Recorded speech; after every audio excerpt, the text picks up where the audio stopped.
জাতিকে অগ্রসর করতে থাকবে। কোন মানুষের উপর জুলুম করবে না, বরং জালেম যারা তাদেরকে পিটায় পিটায় শায়েস্তা করে দেবে। জালেমদেরকে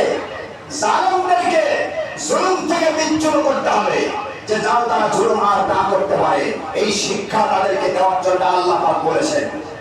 আমার বন্ধুগণ, অন্য জায়গায় আল্লাহ পাক বলেছেন কুল্লা বানা, যারা নাফরমান, যারা জালেম, যারা স্বৈরাচার, তাদেরকে পিটায় পিটায় শায়েস্তা করে দাও। এটা আপনার আমার কথা নয়, আল্লাহ পাক রব্বুল আলামিন বলেছেন। কারণ এই বিশ্বটা কার রাষ্ট্র? আল্লাহ। পুরো বিশ্ব একটা রাষ্ট্র, কি বলে ঠিক না?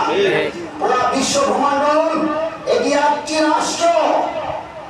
কার জন্য? আল্লাহ পাকের জন্য।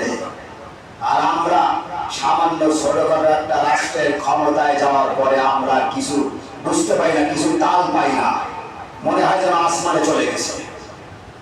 আমার বন্ধুগণ, ফেরাউন এরকম মনে করেছিল, নমরুদ এরকম মনে করেছিল, কারুন সত্তার হামান এরকম মনে করেছিল, কিন্তু কোরআনে নাই, পঞ্জিতে কোরআনে নাই, টিকে থাকতে পারে নাই।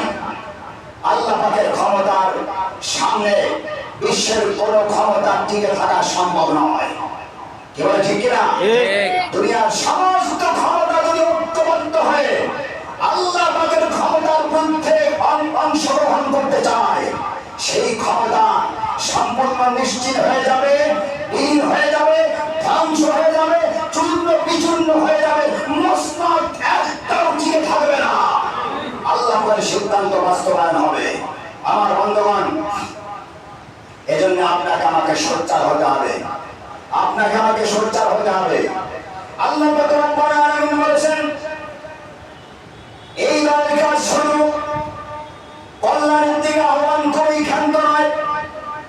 ওয়ায়ামুরুনা বিল মারুফি ওয়া ইয়ানহাউনা আনিল মুনকার। আল্লাহু আকবার, আল্লাহু আকবার, আল্লাহু আকবার। কে শিক্ষা দিয়েছেন? আল্লাহ। কে শিক্ষা দিয়েছেন? আল্লাহ। আমার বন্ধুগণ, আল্লাহ পাক শিক্ষা দিয়েছেন। ইয়ামুরুনা বিল মারুফ, তারা কি করবে? সৎ কাজের আদেশ দেবে। সৎ কাজের আদেশ দেওয়াটা এখন কষ্টসাধ্য হয়ে পড়েছে। যারা সৎ কাজের কথা বলে তারা সমাজে মানুষ না, তারা সমাজে মানুষ হিসেবে বিবেচিত নয়। কারণ এখন অসতের দুনিয়া চলতেছে, কি বলে ঠিক কিনা? জালেমদের ক্ষমতা চলতেছে, স্বৈরাচারদের স্বৈর শাসন চলতেছে। আমার বন্ধুগণ, এই স্বৈরাচারদের স্বৈর শাসন আর বরদাস্ত করা যাবে না, বরদাস্ত করা যাবে না। স্বৈরাচারদের স্বৈর শাসন এক মুহূর্তে বরদাস্ত করা যাবে না। আমার বন্ধুগণ, দেশে অনেক স্বৈরাচার জন্ম নিয়েছিল, দেশে অনেক স্বৈরাচার জন্ম নিয়েছিল, কিন্তু কোন স্বৈরাচার টিকে থাকে না। কেমন পর্যন্ত বাংলাদেশের মুসলমানদের কাছে কোন স্বৈরাচার টিকে থাকতে পারবে না।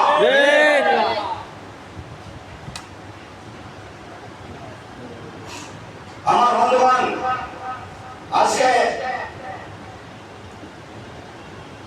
বাংলাদেশের মানুষ, আমার ভাইয়েরা ঢাকা, চিটাগাং, সিলেট, রাজশাহী, খুলনা, রংপুর, আমার ভাইয়ের রক্তে রাজপথ রঞ্জিত করা হয়েছে, কি বলে ঠিক কিনা?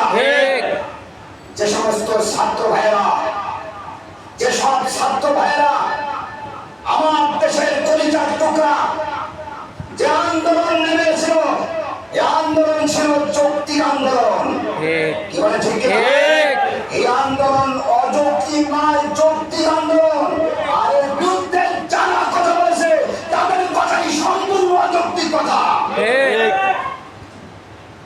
অযৌক্তিক কথা দিয়ে কখনো যুক্তি সঙ্গত আন্দোলনকে ঠেকানো যায় না, কি বলে ঠিক কিনা?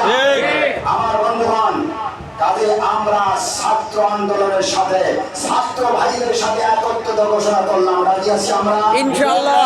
তো ভাইরা যে আন্দোলন করতেছে এর সঙ্গে কারা কারা একমত, দুই হাত উঁচু করে দেখায়। আমার বন্ধুগণ, হাত নামাই।